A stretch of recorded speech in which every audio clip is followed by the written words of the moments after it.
Alhamdulillahi wa kafa wa ala rasulihil mustafa khairil anami wal wara wa ala man wati athara nabiyyina Muhammad sallallahu alaihi wasallam alladzi amarana bil iman wa amarana juhdan bi an nakuna da'iyan ila Allah wa huwa khair rahman.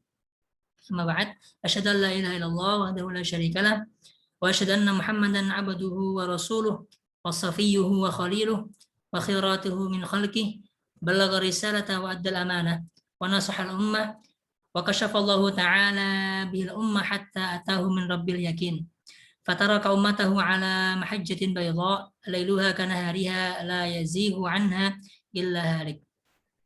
Alhamdulillah pada kesempatan yang mulia ini, pada sore yang berbahagia ini, kita masih diberikan kesempatan oleh Allah Subhanahu wa taala untuk bertemu kembali, bertatap muka kembali pada kajian harian kita, yaitu webinar wajib kita, yang insya Allah sudah bersama dengan kita semua Ustadz Bambang Ridho. Assalamualaikum Ustadz. Waalaikumsalam warahmatullahi. Masya Allah. Kaif halum ya Ustadz? Alhamdulillah, tayyib. Tayyib, khair, Masya Allah. Insya Allah pada kesempatan yang mulia ini kita akan mengkaji ilmu bersama, yaitu bersama Ustadz Bambang Ridho LC di sore hari ini. Teman-teman semangat semua ya insya Allah ya? Atau bagaimana ini? Tes. Semangat. Nah, ya, alhamdulillah. Meskipun sudah memasuki 10 hari terakhir bulan Ramadan, kita semua jadi Lailatul Qadar Hunter ini kan. Nah, insya Allah tidak memupuskan semangat kita untuk mengkaji ilmu khususnya dalam tema yang sudah kita ketahui bersama, yaitu dalam bahasa Arab. Sedikit kami bacakan terlebih dahulu sirah dzatiyah atau CV daripada Ustadz kita pada sore hari ini, pembicara pada sore hari ini. Beliau adalah Ustadz Bambang Ridho Pambudi Utomo, lahir pada di Jakarta 14 Juli 1994. Beliau memiliki riwayat pendidikan formal mulai dari SD Pekayangan 16 Pagi 2006, kemudian di Pondok Mulia Darussalam Gontor tahun 2012, kemudian melanjutkan jenjang pendidikan beliau di Ma'had Utsman bin Affan, Ma'had Tahfidz pada tahun 2013, kemudian Ma'had Imam Asy-Syatibi Cilengsi tahun 2014, Pondok Tahfidz juga, kemudian Lipika Jakarta Takmili 2015, kemudian yang terakhir di Islamic University of Madinah atau di Madinah, kampus Madinah, Saudi Arabia hingga tahun 2019. Nah, insya Allah sudah bersama kita beliau ini yang akan menyampaikan materi yang tidak kalah menarik insya Allah. Sebelumnya kami sampaikan kepada para peserta sekalian, karena qadarullah pemateri utama kita berhalangan hadir dan itu sangat mendadak sekali, dan kami pun dari panitia mencoba mencarikan pembicara yang tidak kalah hebat atau dalam arti kompetensinya dalam bidang ini, dan insya Allah kita sudah dibersamai oleh Ustadz Bambang Ridho dengan tema yang insya Allah akan menambah wawasan kita semuanya terkait dunia kebahasa Araban kita, yaitu dalam bahasa Arab dari memahami urgensi bahasa atau memahami bahasa dari segi linguistik. Untuk mempersingkat waktu, mungkin langsung saja kami persilakan kepada Al-Ustadz Bambang Ridho LC untuk memaparkan materi atau kajian pada sore hari ini. Tafadhol Ustadzi, waktu masykur. Bismillahirrahmanirrahim. Assalamualaikum warahmatullahi wabarakatuh. Allahumma lakal hamdu wa ilaikal mustaka wa antal musta'an wa bika thiqah wa alaika tuklan wa la hawla wa la quwata illa billahil aliyil azim. Allahumma salli ala sayyidina Muhammadin wa ala alihi wa sahbihi wa man tabi'ahu bi ihsanin ila yaumiddin. Rabbi syrah li sadri wa yassir li amri wa halul 'uqdatam min lisani yafqahu qawli, amma ba'du. Kawan-kawan yang dirahmati Allah, sebenarnya saya sangat malu sekali ya untuk berbicara di depan guru-guru saya. Ini ada Ustadz Habib, ada Ustadz Nuruddin. Ini kan guru-guru saya semuanya, ini saya malu. Tapi kemarin itu Ustadz Nuruddin menghubungi saya Jadi saya anggap ini adalah apa ya, ujian atau tes gitu ya. Kan kalau guru nyuruh muridnya untuk berbicara berarti itu adalah ujian kan gitu. Berarti nanti kalau ada salah-salah ya tolong dibenarkan Ustadz Nuruddin seperti itu. Maka nanti kalau misalnya ada pertanyaan kok saya nggak bisa jawab ya berarti itu nanti saya jawab dengan la adri gitu kan. Kan kata para ulama la adri itu nisful ilm. Tidak tahu menjawab pertanyaan yang tidak kita tahu dan kita mengatakan tidak tahu itu artinya setengah ilmu kata para ulama seperti itu. Eh, dan sebenarnya sangat jauh sekali ya kompetensi saya dengan pemateri asli atau pemateri-pemateri sebelumnya yang mana mereka tentunya sudah masuk di jenjang doktoral, rata-rata adalah doktor, profesor gitu kan. Kalau saya kan LC, tapi alhamdulillah LC saya ini bukan lulusan corona gitu. Karena banyak nih teman-teman saya yang saat ini apa namanya lulus dari Timur Tengah bergelar LC tapi ya LC-nya lulus corona gitu, lulusan corona seperti itu. Eh, tentunya pemateri asli dan pemateri-pemateri sebelumnya adalah kalau kita ibaratkan adalah lautan, al-bahru, lautan gitu kan. Tapi saya mencoba pada hari ini menjadi sungai atau kali atau selokan yang mudah-mudahan bisa bermanfaat. Saya ada menghafal satu apa namanya peribahasa atau kata mutiara dalam bahasa Arab disebutkan qad yujadu fin nahri ma la yujadu fil bahr. Qad yujadu fin nahri ma la yujadu fil bahr. Ini terus sering sekali disebutkan oleh guru saya dahulu di Madinah yaitu Profesor Dr. Anis Thohir Al-Indonesi. Jadi Profesor Dr. Anis Thohir ini guru besar ilmu hadis di Madinah dan beliau itu keturunan Indonesia ya, keturunan Lampung Krui kalau nggak salah. Sering sekali di majelis beliau saat saya hadir, beliau selalu menyebutkan kata mutiara ini, qad yujadu fin nahri ma la yujadu fil bahar. Bisa jadi kita menemukan sesuatu di sungai, tetapi hal tersebut tidak kita temukan di lautan seperti itu. Artinya mudah-mudahan saya yang fakir ilmu ini yang ya ibaratnya sungai pun itu besar ya mungkin kali atau selokan seperti itu bisa memberikan manfaat yang mungkin tidak ada daripada kita temukan di lautan-lautan. Nah, saya juga sebenarnya bingung ini mau mulai dari mana. Tetapi saya mencoba mudah-mudahan kita bisa masuk kepada tema kita.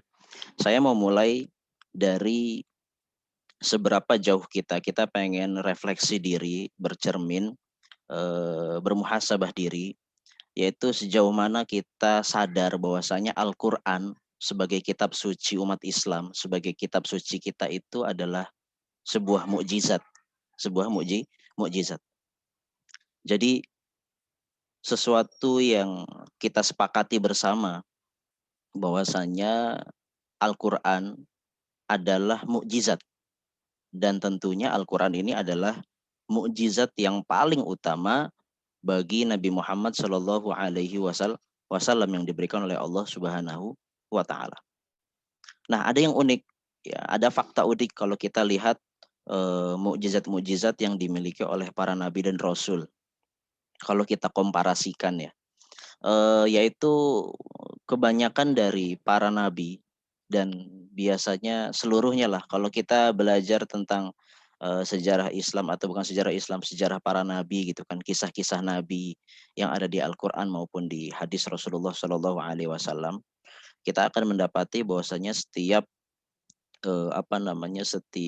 nabi atau rasul itu memiliki mukjizat yang bentuknya adalah material, bentuknya adalah material.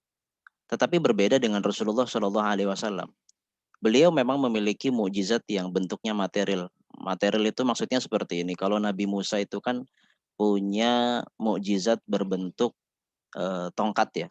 Tongkat itu bisa bisa beliau lakukan ya. Karena memang pada saat itu di zaman Nabi Musa itu kan sangat banyak sekali, sangat masyhur sekali, sangat terkenal, sangat viral pada zaman itu yang namanya sihir. Nah, kemudian Allah Subhanahu wa taala memberikan mukjizat kepada Nabi Musa berbentuk tongkat. Tongkat tersebut dipukulkan ke lautan, kemudian menjadi darat, kemudian dilemparkan nanti bisa menjadi ular dan memakan ular-ular sihir para penyihirnya Firaun seperti itu. Kemudian Nabi Isa punya punya mukjizat bisa menyembuhkan orang, bisa menghidupkan orang mati dan lain-lainnya. Uniknya Nabi Muhammad SAW punya itu juga, punya mukjizat berbentuk material. Beliau contohnya apa? Contohnya adalah beliau pernah insyikokul qamar atau terbelahnya bulan dan lain-lainnya, banyak mukjizat-mukjizat material yang dimiliki oleh Rasulullah Nabi Muhammad. Tetapi ada satu mukjizat yang hanya dimiliki oleh Rasulullah Shallallahu Alaihi Wasallam, tetapi tidak dimiliki oleh nabi-nabi yang lain, yaitu mukjizat Al-Quran. Al-Quran itu kan mukjizatnya bukan berbentuk material, bukan berbentuk sebuah buku yang sudah ada atau sejak zaman Rasulullah, berbentuk fisik seperti itu tidak ada. Al-Quran itu sisi mukjizatnya adalah sisi sastranya, sisi kebahasaannya. Karena pada saat itu memang orang-orang Quraisy sebagai penutur bahasa Arab dan juga orang-orang Jazirah Arab sebagai penutur bahasa Arab ya. Mereka itu berada pada tingkat sastra yang sangat tinggi. Tingkat sastra yang sangat tinggi. Nah, kemudian Allah memberikan mukjizat kepada Rasulullah Shallallahu Alaihi Wasallam berbentuk Al-Quran yang mana itu bukan berbentuk fisik, mukjizat yang bukan berbentuk fisik atau materi, tetapi berbentuk kesastraan yang tentunya sisi mukjizatnya, sisi i'jaz ilminya, kalau kemarin mungkin sempat dibahas oleh beberapa materi, itu bukan hanya sekedar sastranya doang sebenarnya ya, tetapi apa yang terkandung di dalam Al-Quran dan segala sesuatu keindahan dan lain-lainnya. Nah, uniknya adalah kalau kita komparasikan, inilah yang menjadi sebuah kekhususan dan keistimewaan dari mukjizat yang dimiliki Rasulullah. Dengan mukjizat berbentuk Al-Qur'an, kalam ilahi dengan tingkat sastra yang sangat tinggi, tidak ada yang bisa menandingi. Itu yang kira-kira itulah yang membuat mukjizat Rasulullah itu abadi sampai hari kiamat. Kan kalau Nabi Isa dengan mukjizatnya bisa menyembuhkan orang mati, bisa menyembuhkan orang yang sakit. Kalau Nabi Isa wafat kan ya sudah, berarti mukjizatnya pun akan berhenti. Nabi Ibrahim mukjizatnya adalah sebentar ya.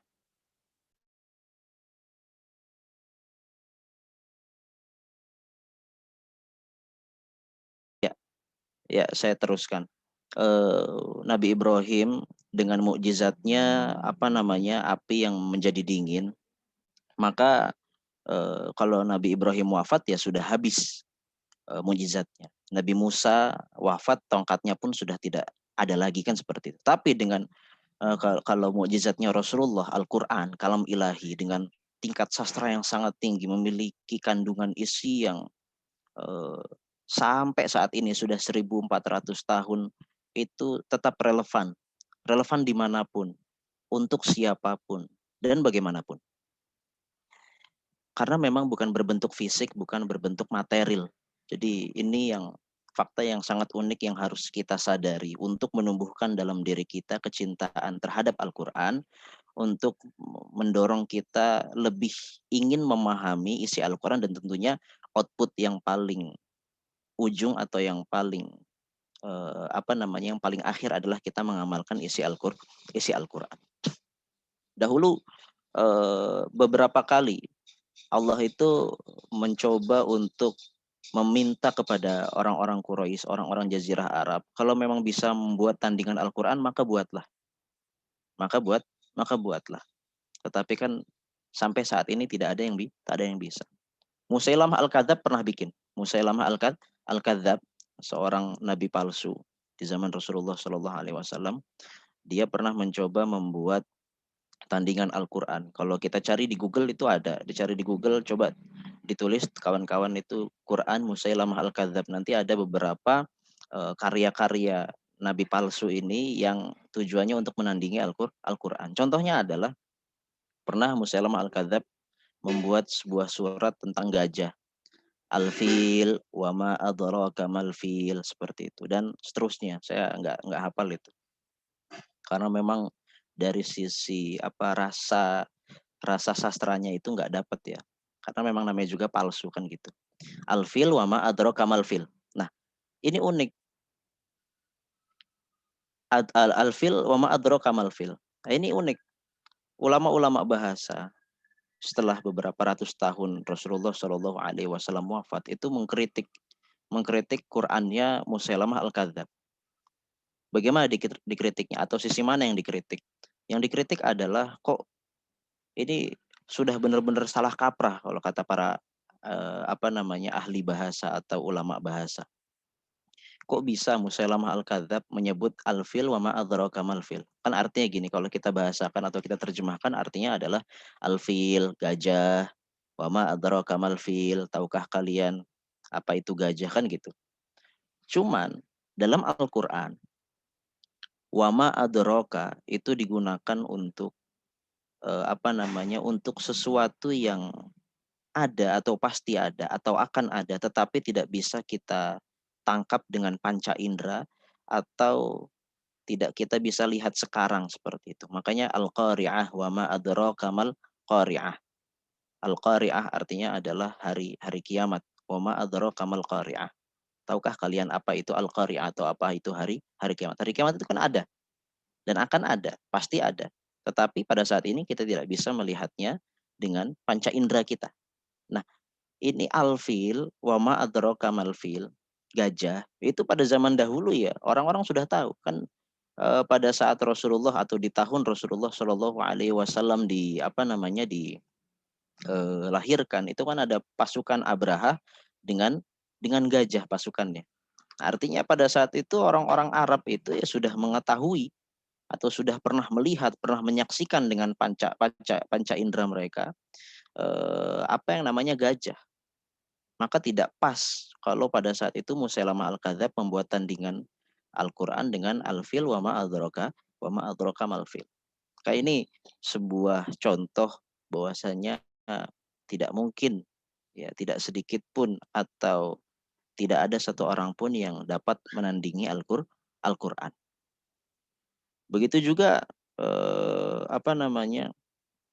di antara keotentikan atau bukti otentiknya Al-Quran itu adalah kalam ilahi atau kalam Allah Subhanahu wa taala. Adalah pernah suatu kali orang-orang kafir Quraisy itu mencoba untuk bertanya kepada orang-orang Yahudi, gimana caranya agar kita ini bisa menjebak Muhammad untuk menunjukkan bahwasanya sebenarnya Al-Quran itu ya bualannya Muhammad, bukan perkataan atau firman Allah Subhanahu wa taala. Maka orang-orang Yahudi bilang ke orang Quraisy, orang-orang kafir Quraisy, coba tanyakan ke Muhammad tentang, ada 3 pertanyaan, saya lupa, tapi salah satunya adalah tentang, coba tanyakan ke Muhammad tentang kabar pemuda yang dahulu bernaung di gua, seperti itu.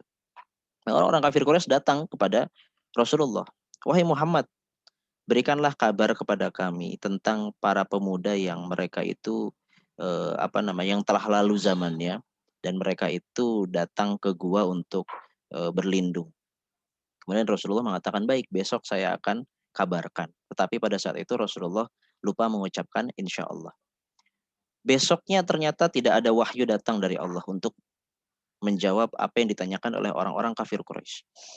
Sampai 2 hari, 3 hari, sampai berhari-hari tidak datang wahyu dari Allah Subhanahu wa taala untuk menjawab hal tersebut. Hingga akhirnya orang-orang kafir Quraisy itu mengejek Rasulullah. Kan nggak bisa jawab dia kan. Seperti itu. Tetapi padahal dari situ, hadirin rahmati Allah, dari situ sebenarnya malah yang menunjukkan, membuktikan bahwasanya Al-Quran itu tidak dari Muhammad.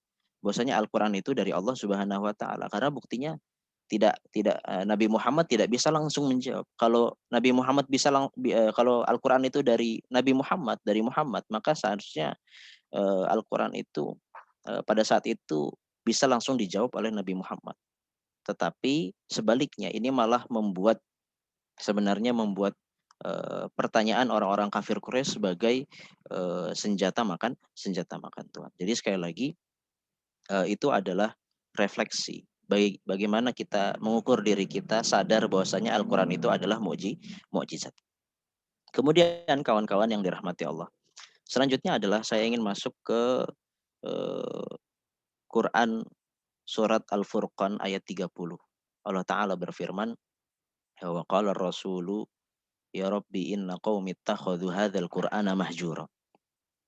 Pernah suatu hari Rasulullah Shallallahu alaihi wasallam itu mengeluh kepada Allah, mengapa kaum beliau, tentunya orang-orang kafir Quraisy di sini konteksnya, menjadikan Al-Qur'an itu sesuatu yang ditinggalkan, sesuatu yang diabaikan, sesuatu yang diejek.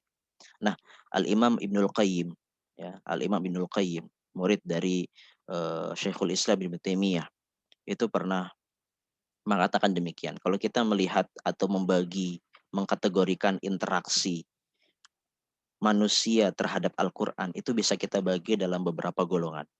Ada orang yang mungkin punya Al-Quran tetapi tidak pernah dibaca. Maka Al-Qurannya hanya berlaku sebagai pejengan. Ada juga orang yang bisa membaca Al-Quran dan mau membaca Al-Quran. Maka tentu orang seperti ini lebih baik daripada yang pertama. Ada lagi yang tingkatan selanjutnya, orang mau membaca Al-Quran dan mau memahami Al-Quran.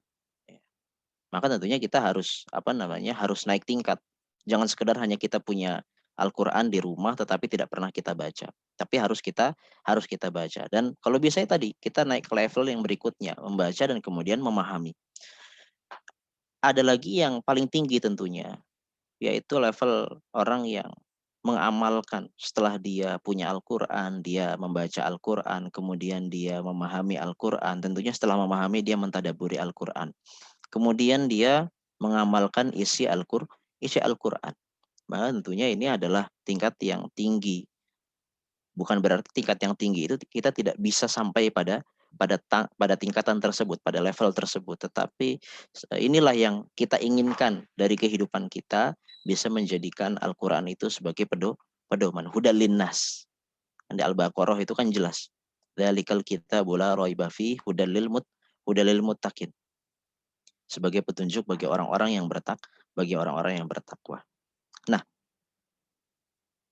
maka kalau kita hubungkan dengan kegiatan kita atau kegiatan-kegiatan kawan-kawan ini, yaitu daurah bahasa Arab, mempelajari bahasa Arab, maka ini kita sampai pada tingkatan sebelum tingkatan yang paling tinggi, yaitu memahami Al-Quran. Memahami Al-Quran. Yang tentunya memahami Al-Quran ini, ya, memahami Al-Quran membawa kita untuk bisa bertadabbur. Bertadabbur. Tadabbur itu kan bahasa Arab dari kata dubur. Dubur itu kan belakang. Maka bertadabbur itu mencoba mengkaji atau mencoba bertafakur, memikirkan apa makna yang kira-kira itu tersimpan atau belum terkuak, atau makna yang sangat mendalam dari firman Allah Subhanahu wa Ta'ala.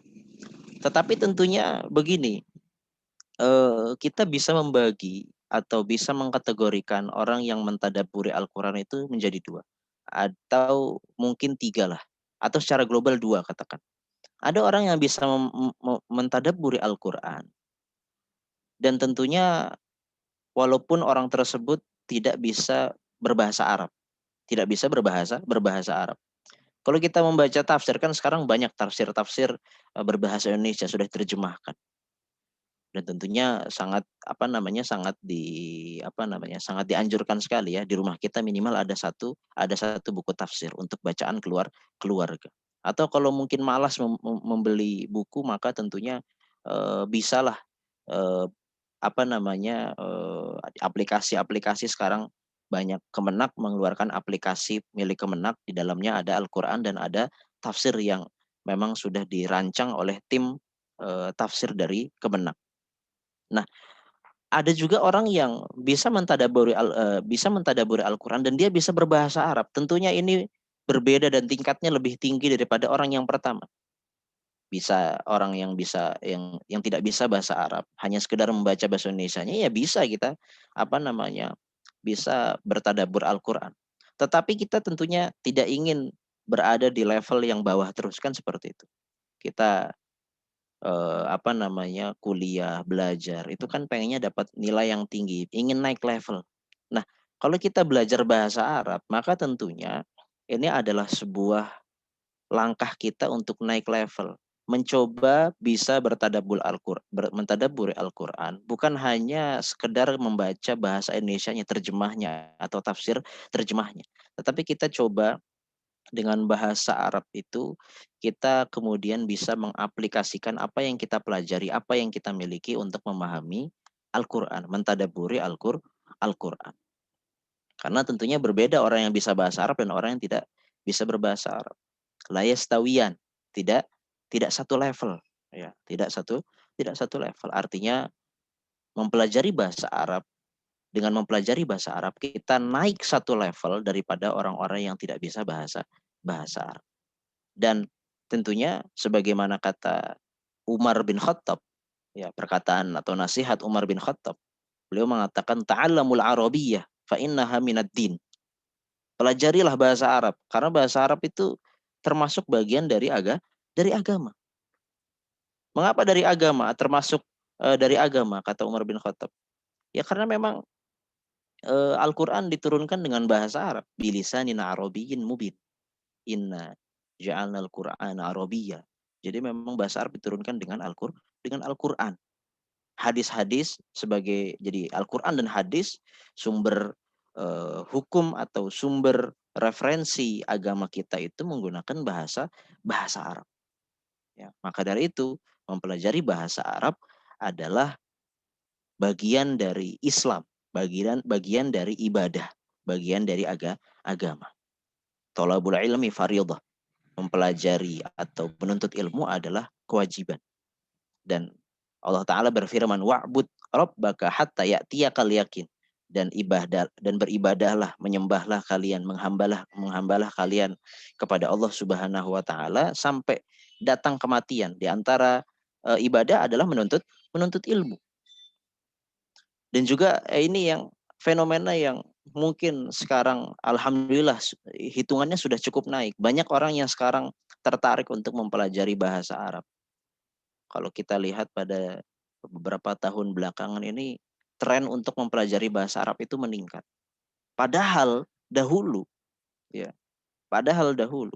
bahasa Arab itu pernah mencapai pada pada peradaban tingginya, pada kemajuannya, pada kejayaannya.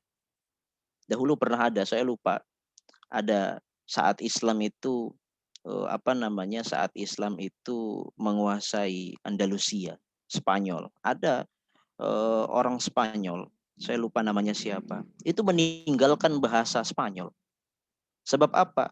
Sebab dia ingin mempelajari bahasa Arab. Dan menurut dia bahasa Arab itu pada saat itu, ya, bahasa Arab adalah bahasa yang memiliki khazanah keilmuan yang sangat tinggi. Karena pada saat itu Islam sedang jaya-jayanya. Semua keilmuan itu ditulis dengan bahasa Arab. Kimia, fisika, kedokteran dengan bahasa Arab. Tidak ada orang yang menulis pada saat itu ilmu-ilmu umum sekalipun dengan bahasa Spanyol, dengan bahasa Inggris. Maka saking malunya dia dengan bahasa Spanyol karena tidak ada keilmuan yang ditulis dengan bahasa Spanyol, dia tinggalkan bahasa Spanyol sehingga dia kemudian mempelajari bahasa Arab dan sejak saat itu dia tidak mau lagi berbahasa Spanyol. Dan kejayaan bahasa Arab pernah sampai pada di Indonesia. Kalau kita ingat atau kita tahu kan, ada namanya huruf Arab Pegon. Huruf Arab Pegon atau bahasa resminya sebenarnya huruf Jawi. Huruf Jawi. Kalau di Brunei, di Malaysia sepertinya masih menjadi kurikulum wajib pelajaran huruf Jawi. Kalau huruf Latin itu disebutnya huruf Rumi. Atau di Pekanbaru, kalau ada kawan-kawan dari Pekanbaru, dari Riau, di Kepulauan Riau itu Huruf Jawi kalau tidak salah masih menjadi salah satu kurikulum yang diajarkan di sekolah-sekolah. Pada saat itu kan makanya ada polemik apakah si Singamangaraja itu Islam atau tidak, kan gitu. Dikatakan ada orang yang mengatakan Islam karena benderanya si Singamangaraja itu berbahasa Arab, kan gitu. Nah itu kan sebenarnya polemik yang bisa didebat, bisa diperdebatkan, masalah yang bisa diperdebatkan. Dalam artian seperti ini. Bisa jadi memang si Singamangaraja ini ya orang Nasrani. Tetapi karena kejayaan Islam, kejayaan Arab pada saat itu di Indonesia, sampai-sampai orang Nasrani itu bisa berbahasa Arab atau menggunakan aksara Arab walaupun dalam bahasa Melayu. Ini ada cerita unik. Saya punya tetangga, orang Nasrani, orang Batak. Dia cerita, dia itu bisa menulis dengan huruf aksara pegon, huruf Jawi. Dan uniknya dulu di tempat dia kerja, itu orang-orang Islam itu minta dituliskan nama mereka dengan huruf Jawi atau Arab Pegon sama dia. Padahal dia orang Nasrani yang minta orang Islam. Makanya unik sekali. Unik sekali. Dan uniknya nama dia adalah Syarifah, orang Kristen, orang Nasrani, ya orang Batak, namanya Syarifah. Makanya pada saat itu dia cerita nggak ada yang percaya kalau saya ini orang Nasrani asli sejak lahir. Jadi sebenarnya Islam itu sudah mencapai kejayaan di Indonesia sejak saat dulu. Tetapi kolonial inilah yang kemudian mencoba menghapuskan unsur-unsur Arab dan Islam dari Indonesia. Sekarang kalau kita coba lihat-lihat ya, bahasa Indonesia itu kan mayoritas bahasa serapan lah. Mungkin 2%, 3% aja ya. Wallah alam ini nanti dibahas sama Ustadz Habib mungkin. Bahasa Indonesia ini sebenarnya serapan dari Arabnya banyak. Dan kalau kita lihat serapan-serapan bahasa Indonesia dari bahasa Arab itu adalah kata-kata atau kosakata moral. Ya, contohnya adalah masyarakat, ya kan, keadilan, rahmat, dan apalagi. DPR aja coba, dewan, itu dari bahasa Arab. Perwakilan dari bahasa Arab, rakyat dari bahasa Arab. Kalau kita lihat kosakata Indonesia yang berbentuk makanan, nah itu nggak ada Arab. Biasanya dari Cina, cincau, bapau, apalagi nggak ada yang dari Arab. Maka ini sebenarnya merupakan bekas-bekas gimana jayanya Arab di Indonesia. Kemudian kawan-kawan yang dirahmati Allah, artinya maka jangan sampai kita itu lupa dengan identitas keislaman kita, yaitu tentang Arab, tentang Arab. Umar bin Khattab lagi-lagi pernah berkata, "Nahnu qaumun azzanallahu bil Islam, famahma ibtaghaina bi ghairihi adzallana Allah." Umar mengatakan kita itu adalah umat yang menjadi mulia, menjadi perkasa karena identitas keislamannya. Kalau kita mencari kemuliaan, mencari keperkasaan dengan selain Islam, adzallana Allah. Maka sebaliknya, Allah bukan membuat kita jaya, tetapi Allah akan menghinakan kita. Maka dengan kita mempelajari bahasa Arab, dengan tujuan kita ingin memahami Al-Quran, sebuah identitas Islam yang harus kita pertahankan dan mudah-mudahan diridhai oleh Allah Subhanahu wa Ta'ala. Nah, kembali lagi, kawan-kawan yang dirahmati Allah. Jadi mempelajari bahasa Arab itu adalah sebuah langkah kita untuk naik level. Jangan sampai kalah kita dengan orang-orang orientalis. Ada salah satu teman saya, tentunya temannya Ustadz Habib juga dan tentunya temannya Ustadz Nuruddin juga. Jadi ini teman kita satu angkatan di Gontor dulu. Suatu hari dia dapat beasiswa diploma bahasa Arab di Kuwait. Suatu hari dia datang, pada saat itu saya masih di Madinah. Dia waktu itu lagi libur, kemudian dia umroh, ziarah ke Madinah, ketemu dengan saya, dia cerita, di kelas itu saya itu ketemunya sama orientalis. Jadi yang belajar bahasa Arab di Kuwait itu bukan hanya orang Islam, tetapi ada orang orang-orang Nasrani, orang-orang ya pokoknya bukan orang Muslim saja, tetapi lebih banyak orang-orang orientalis. Dan dia mengakui, teman saya ini mengakui bahwasanya dia kalah pintar, ya dia kalah pintar dengan orang-orang orientalis ini. Artinya orang orientalis itu punya semangat yang sangat gigih, Bahkan di antara pencapaian orang-orang orientalis itu, beratus-ratus tahun mereka itu mencoba mengaburkan makna syariat. Kan selama ini kalau kita berpikir atau memahami kalimat syariat itu kan ya sudah, syariat itu ya tentang potong apa namanya hukum kisos, potong tangan kalau mencuri, hukum rajam kalau berzina, apa namanya hukuman mati kalau dia memiliki kesalahan apa seperti itu. Yang kita pikirkan dari syariat itu adalah hukum-hukum positif kan seperti itu. Padahal syariat, syariah itu dalam Al-Quran hanya sekali. Hanya sekali disebutkan oleh Allah Subhanahu wa taala dan maknanya kata para ulama tafsir adalah ad-dinu kullu, agama secara keseluruhan. Artinya syariat itu bukan hanya hukum positif tetapi juga tentang ibadah, tentang muamalah, tentang akhlak, tentang adab dan lain-lainnya.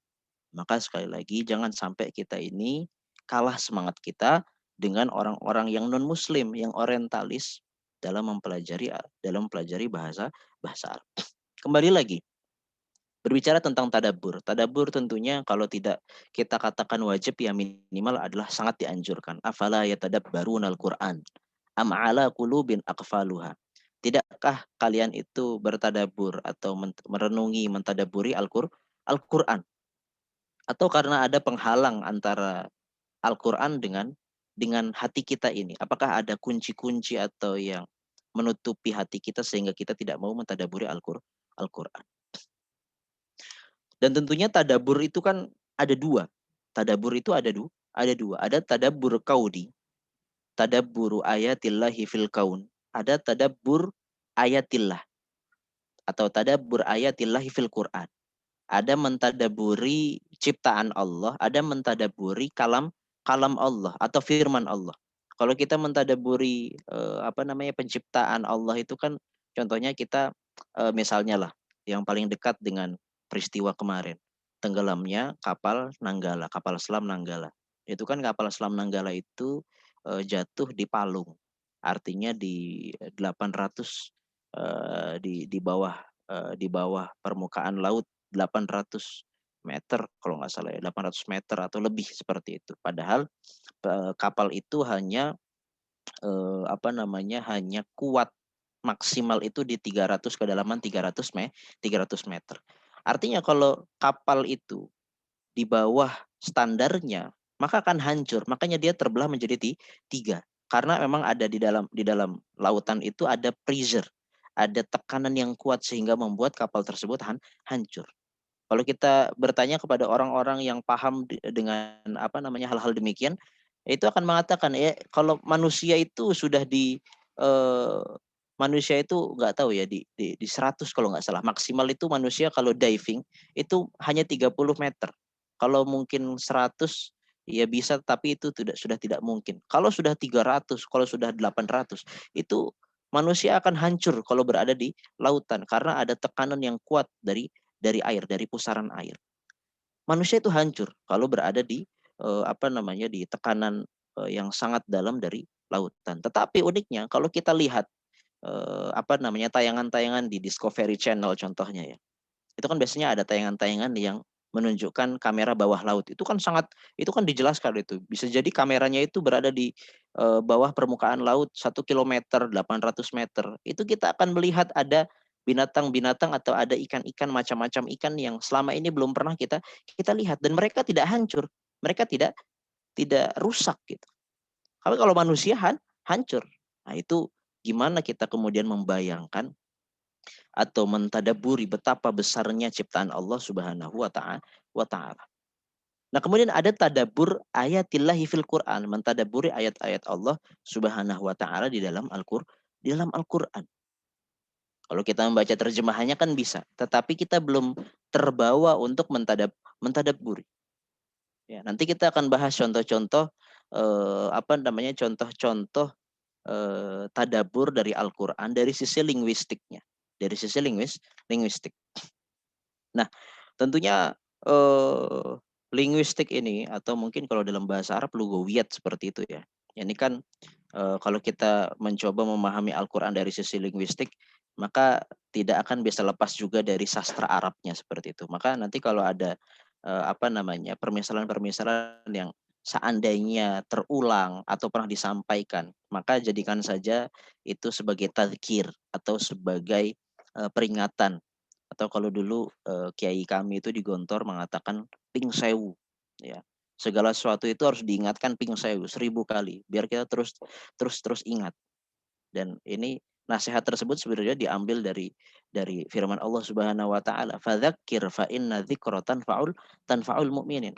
Dan ingatlah, sesungguhnya peringatan itu bermanfaat bagi orang-orang yang beriman. Namanya ingatlah itu kan kemarin kita udah pernah dengar, kemudian sekarang disuruh ingat lagi, disuruh mendengarkan lagi, kan gitu. Besok disuruh mendengar lagi, besok disuruh mendengar lagi, sampai kapan? Maka itu namanya peringatan. Fadzakir fa inna dzikra tanfa'ul mu'minin. Sesungguhnya peringatan bermanfaat bagi orang-orang yang beriman. Nah, linguistik itu kan banyak ya, sisi nahwunya, sorof, atau dalalah, atau isyarat-isyarat makna-makna, atau apa namanya, ilmu-ilmu suara, ilmu saut ya dalam bahasa Arab. Ini bisa kita temukan atau bisa membawa kita untuk bisa memahami Al-Quran dan kemudian mentadaburi Al-Quran. Contohnya adalah dalam surat Al-Fatihah yang paling mudah, karena Al-Fatihah sering kita baca. Dalam surat Al-Fatihah, ya, di akhir-akhir surat Al-Fatihah, ihdinas siratal mustaqim, siratal ladzina an'amta alaihim. Kan di situ jadi kita memohon kepada Allah, kita berdoa kepada Allah untuk diberikan hidayah. Hidayahnya yang seperti apa? Hidayah jalan yang lurus sebagaimana Allah berikan nikmat tersebut kepada orang-orang yang sebelum kita ini diberikan hidayah, yaitu para sahabat. Kalau kita melihat dari sisi lafadznya, ya, siratal ladzina an'amta alaihim ghairil maghdubi alaihim waladdallin. Ini ayat ini yang kita ingin bahas. Siratal ladzina an'amta alaihim, alladzina. Siratal ladzina. Alladzina ini nanti insya Allah kalau teman-teman mempelajari bahasa Arab atau ada yang pernah mempelajari, ini disebut dengan isim mausul. Isim mausul atau kata penyambung. Kata penyambung. Sebelumnya gini. Jadi di sini dalam doa ini kita meminta hidayah kepada Allah berupa hidayah yang dahulu pernah diberikan kepada para sahabat. Dan kita tentunya memohon kepada Allah dalam ayat tersebut agar dijauhkan daripada kemurkaan Allah, orang-orang yang dimurkai. Orang-orang yang dimurkai itu para ulama mengatakan orang-orang Yahudi. Mereka tahu kebenaran tetapi tidak mau mengamalkan. Dan ad-dhalin, orang-orang yang sesat. Para ulama tafsir mengatakan ini adalah orang-orang Nasrani. Mereka beribadah tetapi tidak mau mencari sumbernya. Tidak sesuai dengan apa yang telah dipetakan atau ditutunkan oleh Allah Subhanahu wa taala. Jadi di situ ada dua golongan kan. Ada golongan yang selamat, ya. Alladzina an'amta alaihim. Kemudian ada golongan yang tidak selamat. Ghairil al-maghdubi alaihim waladdallin. Uniknya, kawan-kawan, kalau kita lihat dari sisi linguistiknya, kita mencoba mentadabburi Al-Quran dalam ayat ini. Pada ayat tersebut, orang-orang yang diberikan nikmat oleh Allah, yang selamat, digunakan atau Allah menggunakan lafadz atau isim mausul, menggunakan kata sambung yang seakan-akan menunjukkan bahwasanya mereka yang selamat adalah mereka yang disambung atau selalu menyambung kepada Allah Subhanahu wa taala, atau selalu menyambung kedekatan mereka dengan Allah Subhanahu wa taala. Artinya mereka beriman kepada Allah, beribadah kepada Allah. Artinya itu kan menyambung kedekatannya kepada Allah Subhanahu wa taala. Sementara orang-orang yang tidak selamat tidak digunakan, Allah tidak menggunakan kata penyambung. Kan sebenarnya bisa. Kalau digunakan kata penyambung juga kan sebenarnya bisa. Siratal ladzina an'amta alaihim alladzina ghairul maghdub walal ladzina ad-dhalin. Kan seperti itu. Sebenarnya bisa kalau digunakan ism mausul, kata penyambung. Tetapi di sini Allah Subhanahu wa taala, subhanallah, Allah menggunakan kata penyambung bagi orang-orang yang selamat saja. Jadi di situ ada rahasia, ada tadabbur yang bisa kita ulas, bisa kita ulik dari sisi linguistiknya. Begitu juga contohnya, contoh yang lain lagi. Kalau kita ingin memahami Al-Qur'an dari sisi linguistik. Apa namanya? Ayat kewajiban berpuasa. Ini kan kita sedang berpuasa. Eh, Ya ayyuhalladzina amanu kutiba alaikumusiyam kama kutiba alal ladzina min qablikum la'allakum tattaqun. Ayat yang beribu-ribu kali mungkin kita dengar, apalagi kalau sudah masuk Ramadan, insya Allah para penceramah atau di TV atau di media sosial akan muncul ayat tersebut. Jadi tanpa kita hafalkan, kita sudah hafal. Yang kita ingin garis bawahi adalah la'allakum tattaqun. Kan artinya adalah wahai orang-orang yang beriman, diwajibkan atas kalian berpuasa. Sebagaimana berpuasa itu diwajibkan atas umat-umat sebelum kalian. La'allakum tattaqun. Yang kita ingin bahas adalah la'allakum tattaqun. Artinya gini, tujuan kita berpuasa adalah agar kita menjadi orang yang bertakwa. Bahkan dengan kita berpuasa, kemudian kita menjalani anjuran-anjuran dalam agama kita saat berpuasa. Kita tidak boleh berkata-kata buruk, tidak boleh berkata-kata kotor, tidak boleh berdusta untuk menjaga pahala puasa kita. Kemudian kita mencoba menjaga diri kita. Dengan berpuasa itu kita, waktu sholat kita itu menjadi teratur. Subuh, karena kita kan bangun sebelum subuh, akhirnya kita sholat subuh. Sholat zuhur karena kita kerja mungkin kan, oh udah waktunya zuhur nih, kita jadi ngeh dan jadi sadar sekali dengan waktu-waktu sholat kita, kan seperti itu. Nah, tujuannya apa? Tujuannya untuk menjadi orang yang bertakwa. Tetapi yang sering kita lupakan karena kita mungkin tidak paham begitu mendalam tentang bahasa Arab. Maka kita ada yang luput dari kita dalam memahami ayat tersebut, yaitu la'allakum tattaqun. Tattaqun di sini menggunakan fi'il mudhari'. Menggunakan fi'il mudhari'. Kalau ada yang pernah belajar, kawan-kawan, atau nanti akan belajar. Fi'il mudhari' itu dalam bahasa Arab memiliki sifat continue, memiliki sifat dawam, memiliki sifat yang terus-menerus. Artinya apa? Artinya Allah Subhanahu wa taala saat mewajibkan kita berpuasa dengan tujuan agar kita bertakwa, maka yang diinginkan adalah kita bertakwa terus-menerus. Bukan kita bertakwa hanya di bulan Ramadan. Setelah keluar dari Ramadan, ya kita seperti biasa lagi, bermaksiat lagi, ya, bergibah lagi, ya. Kan seperti itu. Karena la'allakum tattaqun, karena fi'il mudhari' memiliki sifat yang kontinuitas, terus-menerus. Maka seharusnya kita memahami ayat tersebut adalah, oh yang diinginkan adalah agar kita bertakwa walaupun di luar Ramadan. Jangan kita hanya bertakwa di bulan Ramadan, tetapi saat di luar bulan Ramadan kita tidak bertakwa. Begitu juga kan ayat apa, wa ma kanal mu'minuna liyanfiru kaffah walaula nafaru min kulli ta'ifatin walaula nafaru min kulli firqatin walaula nafaru min kulli firqatin minhum ta'ifatun liyatafaqahu fid din wa liyunziru qaumahum idza raja'u ilaihim. Jadi ayat itu kan artinya adalah tidaklah semua orang yang beriman itu pergi berperang, tapi hendaknya ada orang yang tidak berperang, tetapi dia apa? Liyatafaqahu fiddin. Allah memerintahkan agar ada orang yang bertafaqquh fiddin, mempelajari agama, tidak ikut berperang tapi mempelajari agama. Nah, lagi-lagi di situ kan lamnya adalah lamul amr, perintah. Dan perintahnya bukan menggunakan kata perintah secara khusus, tetapi menggunakan fi'il mudhari' lagi-lagi. Artinya perintah untuk tafaqquh fiddin, untuk belajar itu continue, terus-menerus. Begitu juga waliyungdziru qaumahum, untuk mengajarkan. Jadi setelah bertafakuh mengajarkan orang lain. Maka mengajar itu tidak ada habisnya.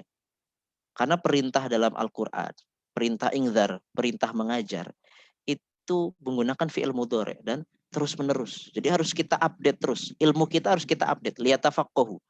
Ilmu kita harus kita update dan kemudian dakwah kita harus eksis, harus must go on.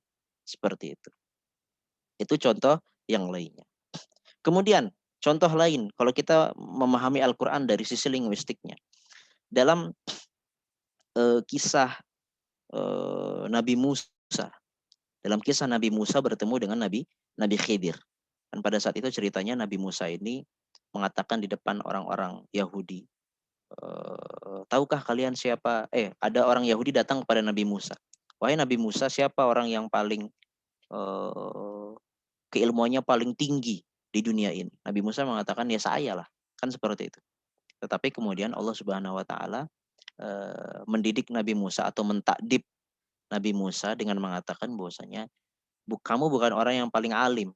Di sana ada seseorang yang harus kamu temui dan dia memiliki ilmu yang apa tidak kamu miliki, yaitu Nabi Khidir. Singkat cerita kan akhirnya Nabi Musa itu bertemu dengan Nabi Khidir. Tetapi Nabi Khidir sejak awal mewanti-wanti Nabi Musa, innaka lan tastati'a ma'iya sabra. Kamu itu pasti nggak akan sabar, nggak akan bisa sabar. Lan tastati'a. Di sini kita ingin menggarisbawahi kalimat tastati'a. Lan tastati'a. Kamu nggak akan bisa sabar, kamu nggak akan bisa sabar. Tetapi uniknya, ya, jadi setelah Nabi Khidir dan Nabi Musa melakukan perjalanan menuntut ilmu, ada 3 peristiwa yang kalau kita pikir-pikir ini nggak make sense, ini nggak masuk akal ini. Bahkan Nabi Musa juga ya, wah nggak masuk akal ini apa yang dikerjakan oleh Nabi Khidir. Tetapi kemudian dijelaskan alasan-alasannya oleh Nabi Khidir. Kemudian Nabi Khidir di akhir pertemuan dengan Nabi Musa mengatakan apa? Dzalika ta'wilu ma lam tasti' alaihi sabra. Nah, itulah tadi alasan-alasan saya melakukan peristiwa-peristiwa tadi, yang mana peristiwa-peristiwa ini kamu sebenarnya nggak bisa sabar. Jadi ada 2 kata sabar yang sama, tetapi ada perbedaan tatanan hurufnya. Yang pertama lantas tati'a. Lantas tati'a. Taknya itu, huruf taknya itu ada 2. Kemudian yang kedua, dzalika ta'wilu ma lam tasti'. Taknya hanya ada 1. Nah, ini para ulama mencoba mengulik dan mereka mengatakan bahwasanya tastati'a yang pertama itu menunjukkan keberatan. Kan secara lisan kita itu kan kita kan agak berat membaca lan tastati'a. Berbeda kalau kita membaca lan tasti', itu lebih ringan. Dengan ada apa namanya tak 2 kali dan itu menunjukkan betapa berat, itu juga menunjukkan betapa beratnya bagaimana Nabi Musa itu bisa memahami apa peristiwa yang apa namanya yang terjadi atau yang diajarkan oleh Nabi Khidir. Tetapi setelah dijelaskan alasannya oleh Nabi Khidir, itu kan keberatannya hilang. Hilang, maka tak yang berat itu juga menjadi hilang. Menjadi ringan. Nah, itu unik juga. Kemudian selanjutnya memahami Al-Quran dari sisi linguistik. Contohnya adalah surat Al-Falaq. Ini contoh-contohnya insya Allah adalah contoh-contoh yang insya Allah dekat dengan kita. Qul a'udzu birabbil falaq min syarri ma khalaq. Min syarri ma khalaq. Qul a'udzu birabbil falaq min syarri ma khalaq. Katakanlah sesungguhnya aku berlindung kepada Rabbul Falaq, kepada Allah Subhanahu wa taala, min syarri ma khalaq, dari segala apa yang Allah ciptakan. Kan gitu. Artinya kan seperti itu. Kalau kita membaca terjemahnya seperti itu. Tapi kalau kita tidak memahami Al-Qur'an, tidak memahami bahasa Arab dengan mendalam, itu ya kita sudah mendapatkan seperti itu saja. Kalau kita mau tadaburi ya kira-kira ya kita tentunya berlindung pada Allah dari setan gitu kan. Berlindung pada Allah dari begal, berlindung pada Allah dari hewan buas kan gitu. Tetapi kalau kita memahami lebih mendalam, min syarri ma khalaq, ma di situ ya. Ma di situ adalah kata penyambung. Kata penyambung ini menunjukkan keumuman, bahkan mencakup seluruh apa yang diciptakan oleh Allah Subhanahu wa taala, dan di antara yang diciptakan oleh Allah Subhanahu wa taala adalah diri kita sendiri. Artinya kita juga berlindung kepada Allah Subhanahu wa taala dari diri kita sendiri. Karena diri kita ini kan kata Allah amaratum bisu, memiliki potensi atau dorongan yang sangat kuat untuk berbuat keburukan. Maka saat kita mengatakan qul a'udzu birabbil falaq min syarri ma khalaq, artinya di antara artinya adalah kita berlindung kepada Allah dari diri kita sendiri. Dan itu yang paling utama, karena yang paling dekat dengan kita adalah diri kita sendiri. Kita berlindung pada Allah dari diri kita sendiri yang sering berbuat keburukan. Kemudian ada dua contoh lagi ya. Mudah-mudahan waktunya cukup. Allah Ta'ala berfirman, Inna rabbaka wasi'ul maghfirah. Sesungguhnya Rabb kamu, Tuhan kamu, sangat luas ampunannya. Sangat luas ampunannya. Kalau kita pikir-pikir, seluas apa ampunan Allah Subhanahu wa Ta'ala? Kan kita berpikir seperti itu. Maka kita akan dapati jawabannya di Al-Quran. Di Al-Quran, Allah menggambarkan betapa luasnya ampunannya. Itu sampai-sampai Allah menamai dirinya yang berkaitan dengan pengampunan dengan tiga nama. Ghafir, Ghafur, dan Ghaffar. Ghafir, Ghafur, dan Ghaffar. Dalam satu ayat Allah Ta'ala berfirman, Ghafirudz dzambi wa qabilit taubi. Dalam ayat yang lain, wa huwal ghafurur rahim. Dalam ayat yang lain saya lupa ayat yang Ghafar ini seperti apa, saya lupa. Yang terpenting ada. Jadi untuk menunjukkan, menggambarkan betapa luasnya ampunan Allah itu, Allah sampai menamai dirinya yang berkaitan dengan ampunan 3 kali atau 3 nama. Ghafir, Ghafur, dan Ghaffar. Kan gitu. Nah, ini punya makna yang berbeda-beda. Punya makna yang berbeda-beda. Ghafir itu adalah Allah Maha pengampun. Maha pengampun yang mungkin dosa-dosanya kecil, sesekali bermaksiat. Kalau Ghafur ya, atau kalau Ghaffar, Ghafur dulu lah. Kalau Ghafur itu adalah Allah Maha mengampuni dosa yang besar. Kalau Ghaffar, Allah Maha mengampuni dosa yang banyak. Kita sering melakukan dosa. Nggak hanya sekali, 2 kali, 3 kali, 4 kali. Allah mengampuni dosa itu semuanya. Makanya Allah Ta'ala berfirman, wala taqnatu min rahmatillah. Janganlah kalian berputus asa dari rahmat Allah Subhanahu wa Ta'ala. Innallaha yaghfirudz dzunuba jami'a. Sesungguhnya Allah Subhanahu wa Ta'ala mengampuni segala dosa. Dosa apapun itu. Kan masyhur bagi kita kan cerita yang berasal dari hadis Nabi. Orang sudah membunuh 99 orang datang kepada seorang pendeta, dia bilang saya udah bunuh 99 orang, bisa taubat nggak ini, diterima nggak? Kata pendetanya, nggak bisa, kamu udah 99 orang. Akhirnya pendeta tersebut dibunuh juga, genap 100. Tapi di akhir cerita dia akhirnya diberikan nasihat oleh pendeta yang lain, bisa kamu kamu bisa bertaubat. Akhirnya dia bertaubat dan dia akhirnya masuk surga. Yang terakhir, memahami Al-Quran dari sisi linguistiknya. Contohnya adalah sebuah ayat atau firman Allah Subhanahu wa Ta'ala. Saya lupa surat apa dan ayat berapa. Allah Ta'ala berfirman, Ara'aita man ittakhadha ilahu hawa. Ara'aita man ittakhadha ilahahu hawa. Tidaklah kalian melihat orang-orang yang menjadikan hawa nafsunya sebagai Tuhan. Sebagai Tuhan. Kalau terjemah letterlocknya kan seperti itu. Ilah.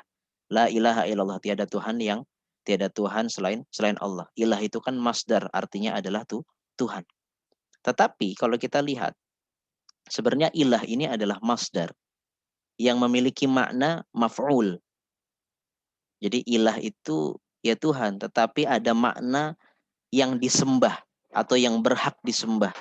Kan gitu. Artinya ara'aita man ittakhadha ilahahu hawa adalah sebuah peringatan bagi kita agar kita itu jangan menjadikan hawa nafsu kita sebagai sesuatu yang kita sembah, sesuatu yang kita taati dan turuti.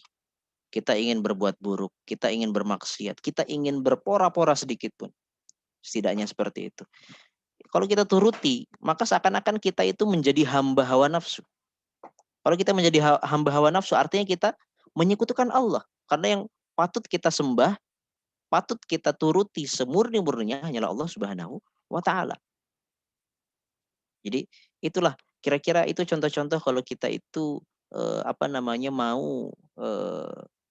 memahami Al-Quran dari sisi linguistiknya, maka sangat banyak sekali keajaiban-keajaiban yang bisa kita dapatkan. Nah, di terakhir ada satu buku yang kira-kira ini membahas hal-hal demikian ya, membahas memahami Al-Quran dari sisi linguistiknya. Ini ada buku mungkin Ustadz Nurdin tahu atau Ustadz Habib, ini judulnya Lataif Quraniyah, ditulis oleh Dr. Salah bin Abdul Fattah Al-Khalidi rahimahullah. Beliau sudah wafat. Beliau memang konsen dalam ilmu tafsir dalam Al-Quran.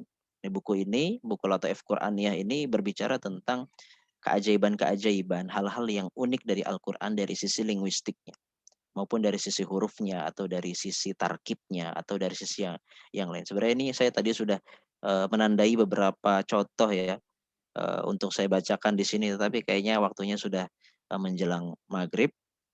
Nanti mungkin kawan-kawan bisa mendownload, ada PDF-nya di Google, tinggal cari saja. Tetapi tentunya ini belum diterjemahkan ke dalam bahasa Indonesia. Jadi kalau memang nanti mungkin suatu kali Ta'lim Lughah ingin membuat daurah lagi dipandu oleh Ustadz Nuruddin, bisa membahas Lataif Quraniyah, karena ini sangat bagus. Kira-kira sekian yang bisa saya sampaikan. Saya kembalikan lagi kepada Ustadz Nuruddin.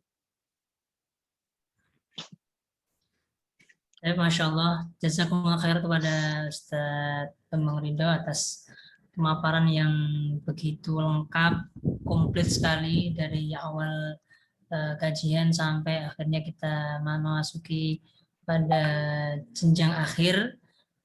Tayyib, untuk mempersingkat waktu karena sudah hendak menjelang, diingatkan kepada para peserta untuk mengisi absen di link yang sudah kita bagikan di kolom chat. Kemudian bagi ikhwah atau akhwat yang ingin bertanya tentang tema yang sudah disampaikan oleh Ustadz Bambang Ridho, kami persilahkan. Silahkan kalau misalkan ada yang ingin ditanyakan, tafadhal. Saya Sad.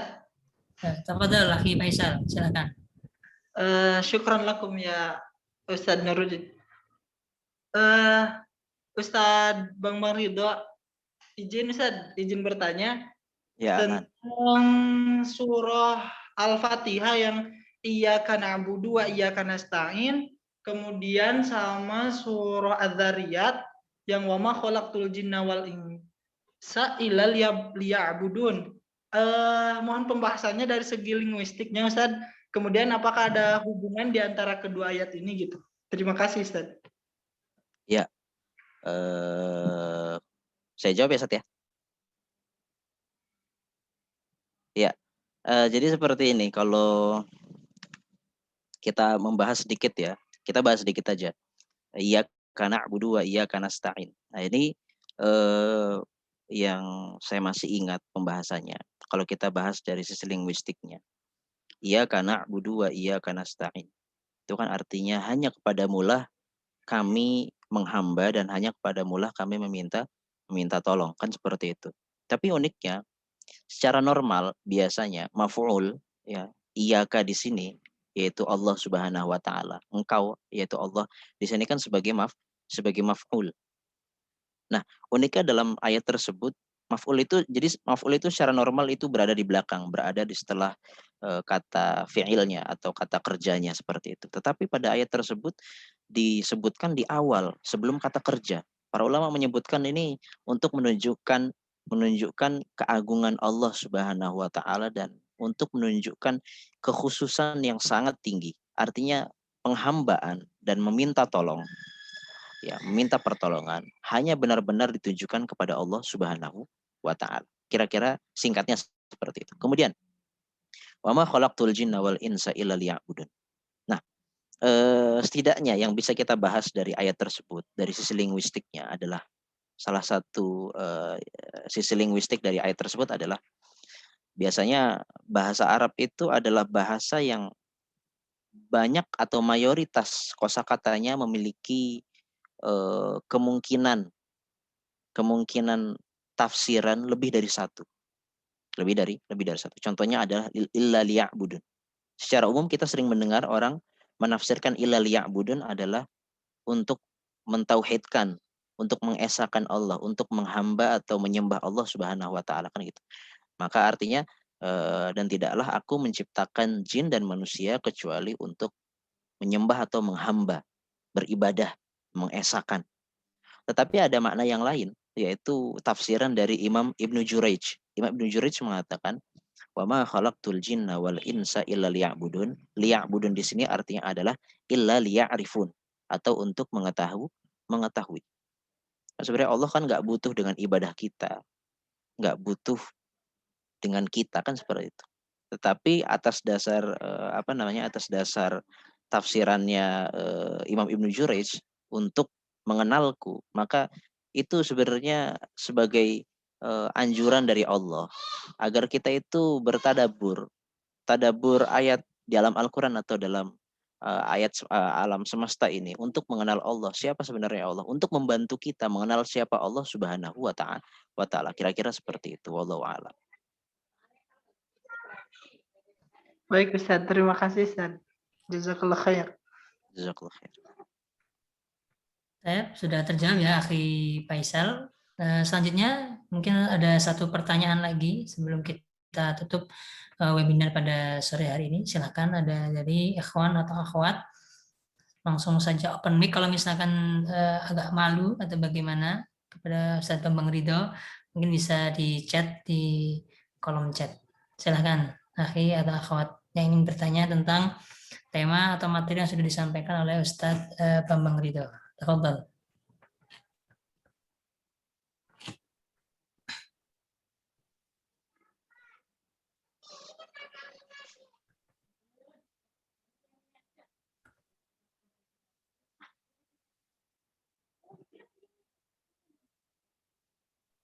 Masih ada atau tidak yang ingin bertanya?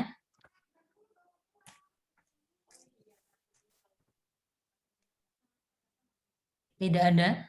Sudah jelas semua ya, berarti dengan pemaparan Ustadz Bambang Ridho terkait tema pada hari ini. Insya Allah sudah jelas semuanya. Tapi kalau memang sudah tidak ada yang bertanya, maka kita sudahi saja webinar pada sore hari ini. Semoga apa yang disampaikan oleh Al-Ustadz Bambang Ridho menjadi ilmu yang tidak hanya bermanfaat bagi kita di dunia, tapi juga menjadi pemberat timbangan kebaikan kita fi yaumil hisab kelak. Jazakallah khair kami ucapkan kepada Ustadz Bambang Ridho atas bersedianya untuk mengisi webinar kami pada sore hari ini. Semoga Allah mudahkan segala urusan dan senantiasa dalam perlindungan Allah Subhanahu wa ta'ala. Tapi kita cukupkan, kita tutup dengan sama-sama membaca Alhamdulillahirabbil alamin. Kafaratul majlis. Subhanakallahumma wa bihamdika nasyhadu an la ilaha illa anta nastaghfiruka wa natubu ilaik. Jazakumullah khairan atas partisipasinya. Syukran. Assalamualaikum warahmatullahi wabarakatuh. Waalaikumsalam warahmatullahi wabarakatuh. Waalaikumsalam warahmatullahi wabarakatuh. Selamat berbuka puasa juga kepada akhwat dan ikhwan semuanya. Silakan yang ingin boleh silakan.